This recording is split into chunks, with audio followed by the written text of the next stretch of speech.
Charlie Gasparino, live from the Seoul conference in Vegas. We let Charlie loose in Vegas. Who the heck came up with that? You've been talking a lot to a lot of money managers. I'm assuming this is true. You've been talking to a lot of money managers, and it seems like the events of this week, Charlie, even the smart money, you say, is getting a bit confused now.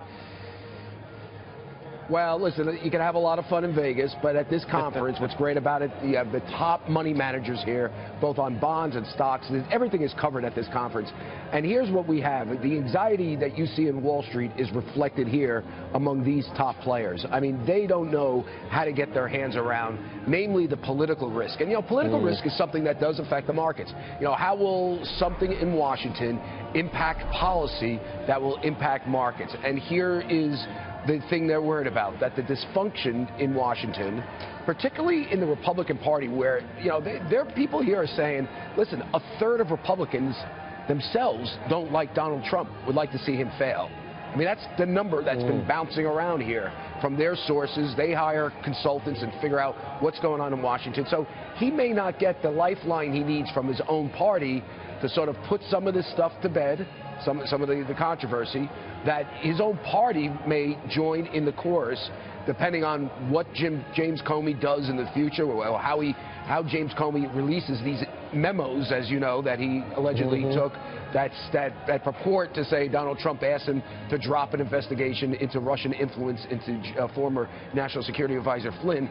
If he does that, you could see Republicans join the chorus of impeachment, and that's where you get a problem with passing Trump's agenda, which, as you know, is very pro-growth. So what the thing here is, and I'll tell you, this is going to be a kind of interesting time in the market. Obviously, the trade now is to sell, and it's selling, fairly significantly, but a little more than 1%. It's not huge, but it catches your eye.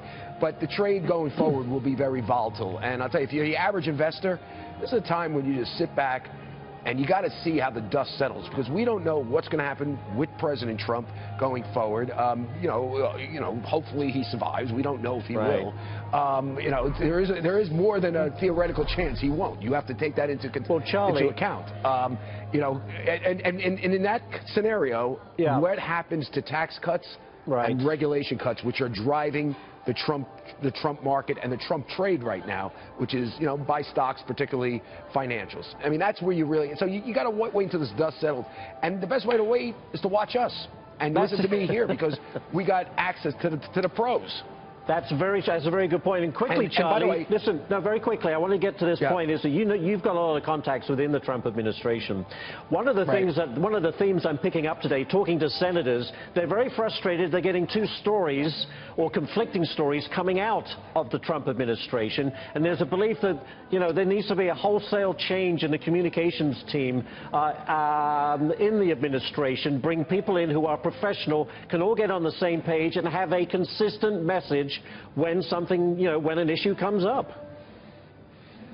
Okay, and sometimes you have to fire the manager, but the manager really is Donald Trump. And here's the thing: I know Reince Priebus very well. I know Steve Bannon well. I know Sean Spicer well. I know Gary Cohen pretty well. I've covered him for years when he was #2 over at Goldman.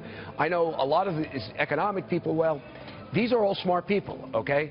The problem is not really them in messaging. The problem is Donald Trump and how Donald Trump essentially wants to run the White House. If you notice, just from a purely managerial standpoint, right?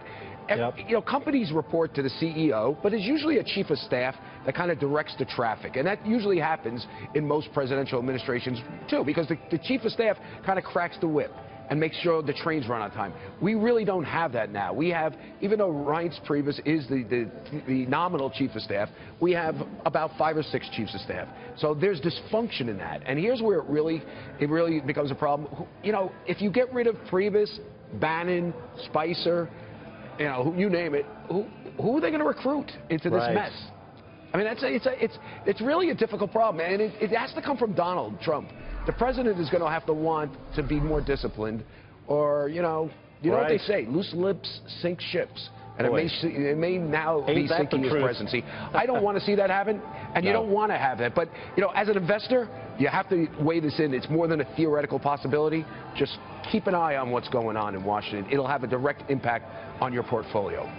Charlie Gasparino in At least Vegas. that's what everybody's telling me here. Yeah, Charlie Gasparino. Between rolls of the dice, that's what I'm learning. You know?